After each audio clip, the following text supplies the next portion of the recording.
O Flamengo goleou o Corinthians e, vamos falar a verdade, poderia ter sido mais. Que grande atuação hoje no Maracanã, um 4-0 sem qualquer margem para contestação, e é disso que vamos falar nesse vídeo. Mas antes de tudo, antes da análise, hoje focada no Flamengo, tem um outro vídeo aqui no canal com uma análise do Renato Rodrigues focada no Corinthians, a gente separou a análise do jogo. Antes de tudo, você vai deixar o seu like, vai se inscrever aqui e em todos os canais da TNT Esportes para não perder nossos conteúdos, vídeos, lives, enfim, jogos históricos, tem de tudo aqui para você curtir, tá bom? Então se inscreve. Olha, uma coisa eu acho que precisa ficar clara aqui. A atuação de hoje, ela não foi uma exceção. Talvez a conversão das oportunidades, né, a eficiência nas finalizações, ok. Mas o padrão do Flamengo é dominar os seus adversários desde o início do ano. Isso pode não ter acontecido em um ou outro jogo, mas o Flamengo tem sido, de maneira constante, superior em termos de ocasiões, de chances criadas aos seus adversários. Faltou. Contra o Vasco, o Flamengo foi superior. Faltou gol. Teve chances para marcar e para ganhar o clássico. Contra a LDU, o Flamengo foi superior. Verdade, a LDU é um time muito frágil, mas o Flamengo estava jogando numa condição adversa de altitude de 2.800 metros e o Flamengo faz um bom jogo. Não consegue converter e ainda quase toma o gol dos caras aos 47 do segundo tempo. Mas veja, esse é o padrão. O time do Felipe Luiz é um time que busca controlar o adversário, controlar o jogo, ser intenso, abrir o placar o quanto antes, se impor no aspecto tático, no aspecto físico. O Flamengo entra para ser protagonista dos jogos e em vários ele foi. Nem sempre o resultado veio, às vezes quando veio, veio magro demais e talvez a explicação disso passe pela ausência do Pedro. O Pedro hoje foi titular pela primeira vez depois do retorno dessa lesão. O Pedro jogou 3 partidas do Campeonato Brasileiro, só uma delas como titular, e já tem 4 gols e já é vice-artilheiro.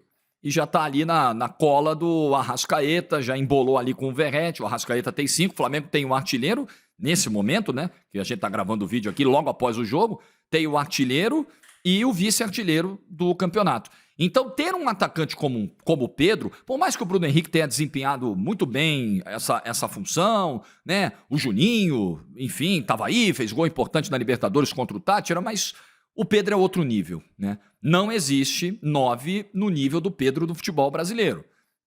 Você tem aí o Vitor Roque, que eu acho que pode desabrochar. O Igor Jesus está fazendo um início de ano muito bom, é preciso ser dito. O que mais? Você tem o Hulk, que ainda decide jogos, né? Que não é, enfim, exclusivamente um jogador dessa função, mas que é o cara com poder de decisão.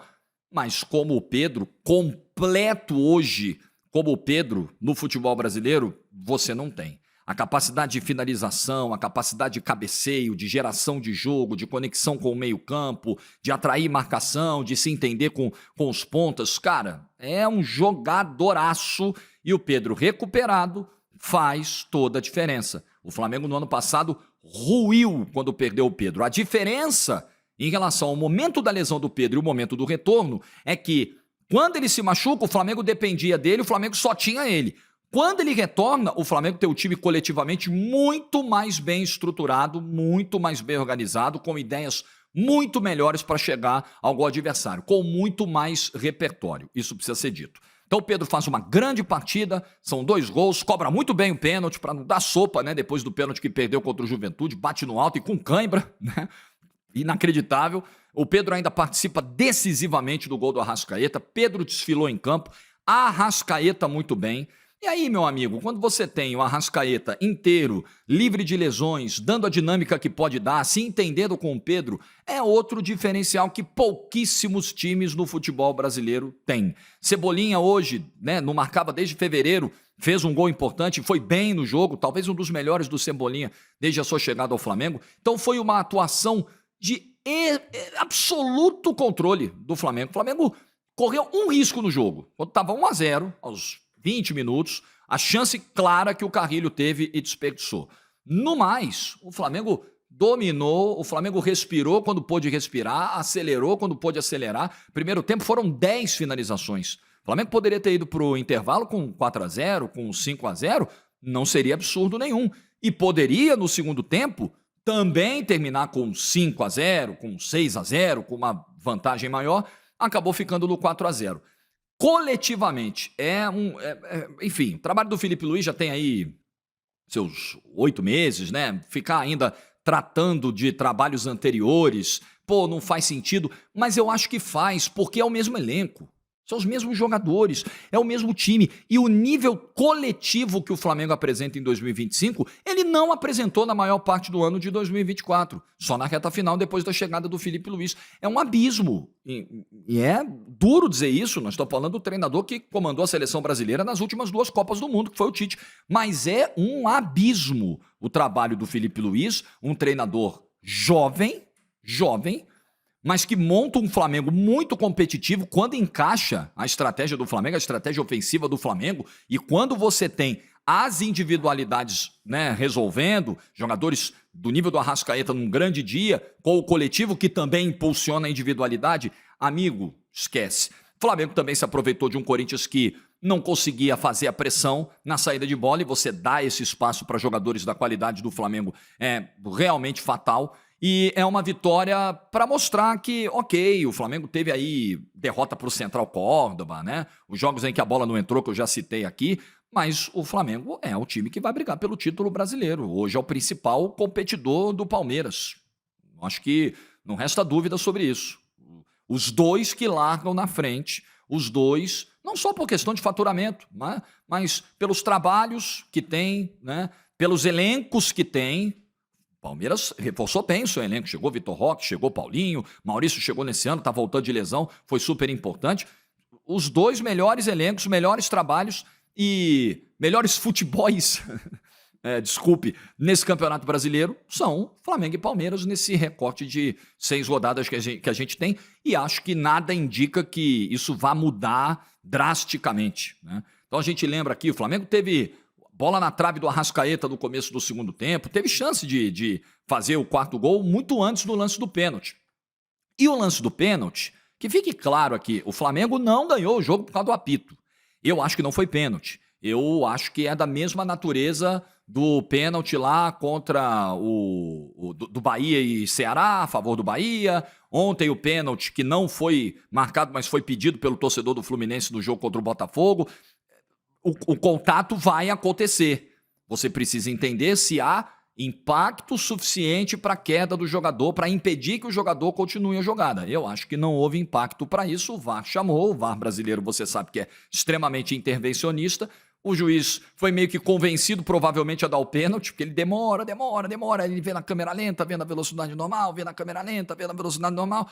E aí decide dar o pênalti, que ele não tinha dado no campo, ele estava bem colocado, e o Pedro faz o 4-0. Mas o Flamengo não ganhou por isso. Óbvio que não. O Flamengo não fizesse o 4-0 no pênalti, não saísse o pênalti, o Flamengo ainda poderia ter vencido o jogo por 4-0. Ainda teve oportunidades logo depois para fazer mais. Teve uma chance com o Bruno Henrique que o Hugo Souza mandou para fora, mas já tinha ali um impedimento prévio, enfim. O Flamengo continuou gerando o jogo, continuou criando. Foram 7 finalizações no segundo tempo e 10 no primeiro tempo. Então é isso, né? Não dá para discutir, é uma grande vitória. Jogar nesse nível todos os jogos é muito difícil. Existe um grau de exigência física hoje no futebol, ainda mais com esse calendário irresponsável que temos, que meio que proíbe você jogar todas as partidas assim. É impossível. Mas se nos jogos-chave, hoje eu acho que era um jogo-chave, um adversário do peso do Corinthians, o Maracanã lotado, mais de 67 mil pessoas. Se nos jogos-chave o Flamengo conseguir desempenhar o que desempenhou hoje, e com essa taxa de eficiência, e com o centroavante convertendo chances como o Pedro converte, o Flamengo pode ir muito longe na temporada e brigar efetivamente como acho que vai brigar pelo título brasileiro. E tem um outro ponto para a gente observar aqui, tá? A gente fala da eficiência do ataque, de como esse time hoje produziu, de como esse time hoje teve ocasiões muito mais claras e precisão para finalizar, mas é uma defesa que não toma gol desde o Central Córdoba. De lá para cá, que dia foi esse jogo? Dia 9 de abril. De lá para cá, 2-0 no Grêmio, 6-0 no Juventude, os 2 empates 0-0 Vasco e LDU, e o jogo de hoje. Nós estamos falando de 5 jogos em que o Flamengo não leva gols. Ok, você vai falar, mas e os adversários? Pô, LDU lá em cima, irmão. O Vasco mandou a bola na trave, o Vasco fez um bom jogo contra o Flamengo. Não melhor que o do Flamengo, mas fez um bom jogo. E o Corinthians, com a qualidade que tem, é um adversário que não vai brigar por rebaixamento, provavelmente. Mas hoje, jogou como time rebaixado dentro do Maracanã, ou como time de rabeira de tabela. Considero até vergonhosa a atuação do Corinthians, entendo os desfalques, entendo que tem um técnico interino lá, o Dorival estava na tribuna, ainda não assinou contrato.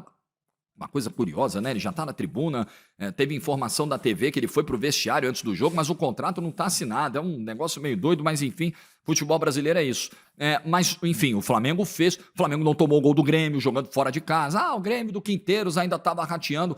Não dá pra gente tirar o mérito de um time que amassa do meio pra frente e defensivamente, nos últimos 5 jogos, se comportou muito bem. Não tomou gol. A defesa escapou intacta. É um grande momento do Flamengo. O Flamengo é uma daquelas equipes que dão excelentes perspectivas para a temporada, para o seu torcedor. O torcedor vê o Flamengo jogar e fala, caramba, aqui tem material técnico, aqui tem trabalho tático, aqui tem estrutura, investimento, tem tudo para brigar. E eu acho muito difícil, nos jogos decisivos, jogando o que o Flamengo jogou hoje, esse time passar 2025 sem levantar um título. Estou falando de levantar um título importante. Eu sei que o Flamengo já foi campeão carioca. Acho que a Supercopa do Brasil, sim, é importante. Eu acho bem mais que o Campeonato Carioca. Pô, Jorge, mas é um jogo. Tá bom, mas você tá lá porque ou você foi campeão da Copa do Brasil ou você foi campeão brasileiro. O Flamengo ganhou na Supercopa do campeão brasileiro e da Libertadores. Eu acho que isso é maior do que ganhar a final do Campeonato Carioca, com todo respeito. Mas títulos ainda maiores do que esse, o Flamengo pode conquistar sim na temporada. E acho que no plural mesmo. Acho que o Flamengo é candidato a títulos e não apenas um na sequência da temporada. Você concorda comigo? Deixa a tua opinião nos comentários. Like no vídeo se você ficou até o final. Juízo e tchau.